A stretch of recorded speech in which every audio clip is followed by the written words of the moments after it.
ചെയ്യാൻ സഫ്നാദ് 43-ാമത്തെ മിനിറ്റിലേക്കാണ് കിട്ടുന്നത്. നല്ലൊരു ബോളാണ് Salman ഫാരിസിലേക്ക്.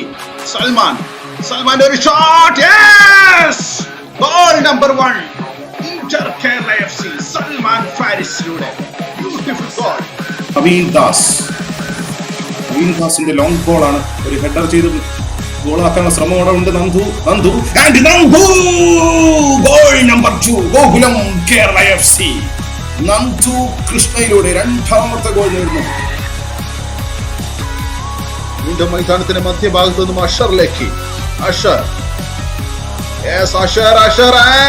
and goal number 4. Ashar നേടുന്നു 4ാമത്തെ ഗോൾ മുത്തൂറ്റ് ഫുട്ബോൾ അക്കാദമിക്ക് വേണ്ടി. KCBയുടെ മുന്നിൽ ആൻഡ് നിച്ചോയുടെ ട്രിബിളിംഗ് പെനാൽറ്റി ആയിരിക്കുന്ന shot and goal number 1 Nicho Gilbert. മത്സരത്തിന്റെ 6ാമത്തെ മിനിറ്റിൽ തന്നെ ഒരു ബ്യൂട്ടിഫുൾ ഗോൾ കണ്ടെത്തുന്നു നിച്ചോ ഗിൽബർട്ട്.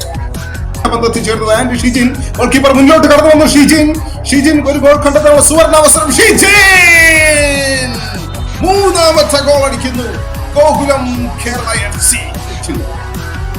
വീണ് കിട്ടിയ അവസരമാണ് ഷിജിന്. നോക്കുക, സുവർണ അവസരം തന്നെയായിരുന്നു. നല്ല കൃത്യമായിട്ടുള്ള ത്രൂ ബോളാണ് അവിടെ നൽകിയത്.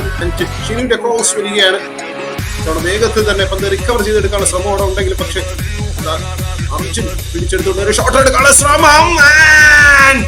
4ാമത്തെ ഗോൾ കൂടെ കണ്ടെത്തുന്നു KSCB അർജുനിലൂടെ. കോഴിക്കോട് സ്വദേശി വളരെ മികച്ച കളിയാണ് ഇവിടെ കാഴ്ചവെക്കുന്നത് KSCB.